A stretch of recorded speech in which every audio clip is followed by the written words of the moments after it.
Hi everybody, welcome to Kalinting Reads, where we talk about books in the horror genre, or at least horror adjacent. My name is Dimas, and I'm your host. Today I'm going to review a book that is not horror, but rather a thriller, more specifically a whodunit thriller.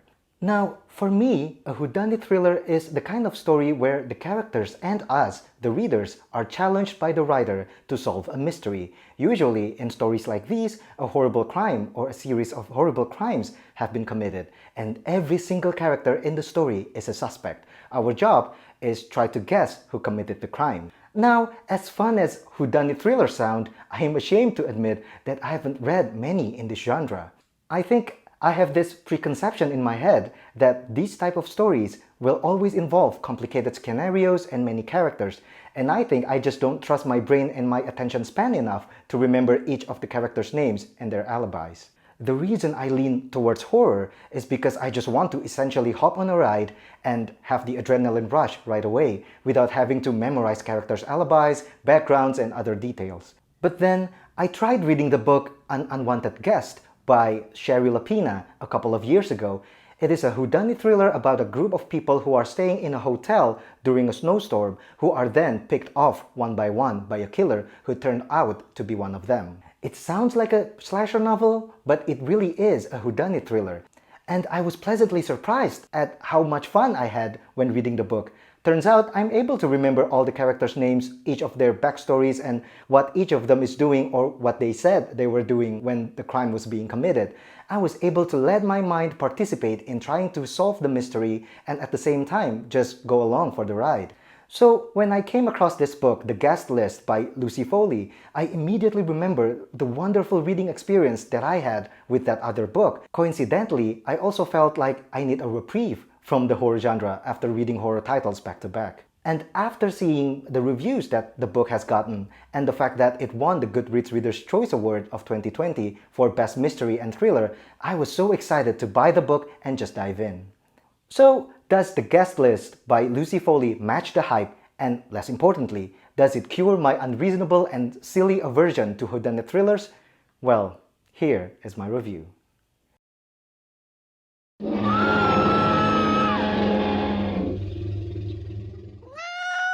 The Guest List tells us about a wedding party weekend on an isolated island that promises to be full of laughter, reunions, and adventure, which then ends in murder. There are a number of main players in the story, and as usual, one or more of them will be the victims, and one or more of them could be the killer.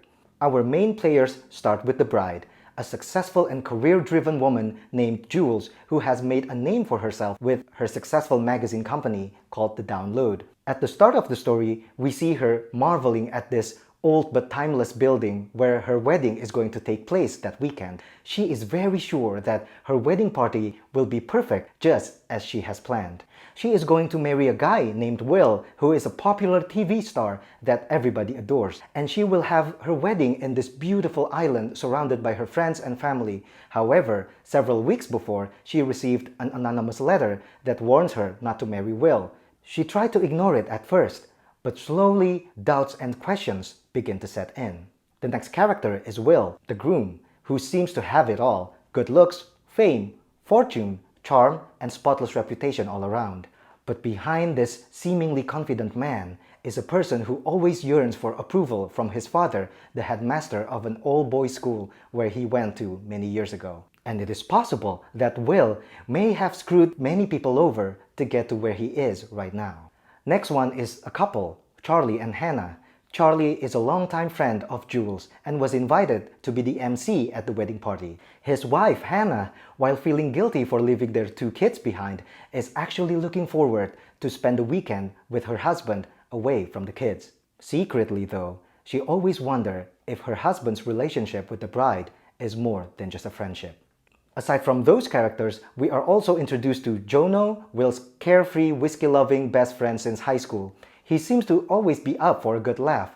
However, deep down, he is a man haunted by the trauma of his past sins. There is also Olivia, the bridesmaid, who is also the bride's little sister. From the beginning, we know that she is dealing with depression. It is clear that she needs help, but it seems like nobody, not even her sister, is willing to help her out. Other than those characters, we also have the wedding planner and her husband who owns the building, and a bunch of Will's friends from high school who are now grown men but acts like rowdy teenagers every time they meet each other.